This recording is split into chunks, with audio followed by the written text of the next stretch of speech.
Hello guys, माझं नाव अखिलेश भंडारे. माझं नाव अर्पण आहे. हा? प्रणव लोखंडे.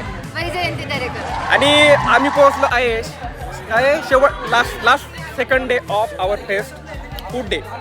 आणि उद्या असणार आहे I think annual gathering type. तर तुम्ही आज काय फूड स्टॉल लावला होता, काय सांगू शकता प्रेक्षकांना?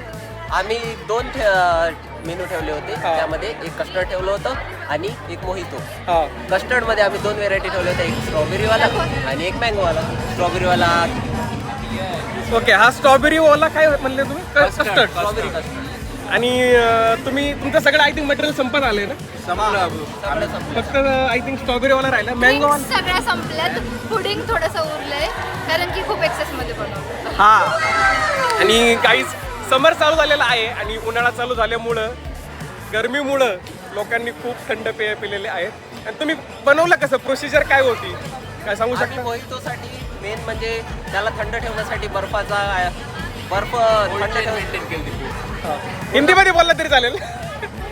पूर्ण cold condition maintain okay. Ice बॉक्समध्ये बर्फ ठेवला, त्यामध्ये मीठ ऍड केलं, त्यामुळे हे 8 ते 10 तासमध्ये 10 तासपर्यंत थंड राहणार. आणि म्हणजे तुम्ही कस्टर्ड बनवलं आणि त्याला ह्याच्यात ठेवलं नाही, कस्टर्ड नाही, सोडा. सोडा ड्रिंक्सचं सगळं आहे. मोहितोचे सगळं. त्यानंतर प्रत्येक फ्लेवरसाठी सिरप ऍड केले आणि त्यामध्ये चिया सीड्स वगैरे टाकून पूर्ण त्यापासून मोहितो तयार केला. हा. आणि आता मार्केटमध्ये म्हणजे आपण बघतोय प्रत्येक जण सीड्स खाण्याच्या मागे लागलेला आहे. कोणते कोणते पंकिन सीड्स खात आहे, वॉटरमेलन सीड्स, चिया सीड्स, कारण त्याचे ॲडव्हान्टेजेस खूप आहेत.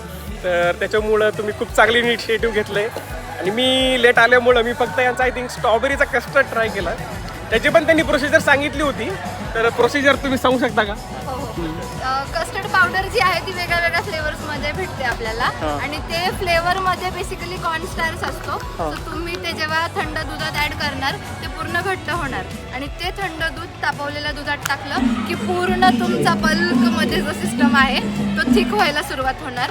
आणि जसं फ्लेम बंद झाली ते एकदम पुडिंग वाली कन्सिस्टन्सी येणार त्याला. आणि तेच मग बोल्स मध्ये ट्रान्सफर करून डिपेंडिंग ऑन फ्लेवर त्याच्यामध्ये टुटी फ्रुटी, चॉकलेट चिप्स तुम्ही तसं टाकलंय. डेकोरेशनचं केलेलं. आणि हा, मला मगाशी कळालं तर काहीतरी एक नॉर्मल दुधात मिक्स करायचं, त्यानंतर गरम दुधात मिक्स करायचं, दोन्ही मिक्सर एकत्र करायचं आणि नंतर ते एकजीव करून घ्यायचं आणि त्यानंतर कस्टर्ड बनतं, असं काहीतरी कन्सेप्ट आहे.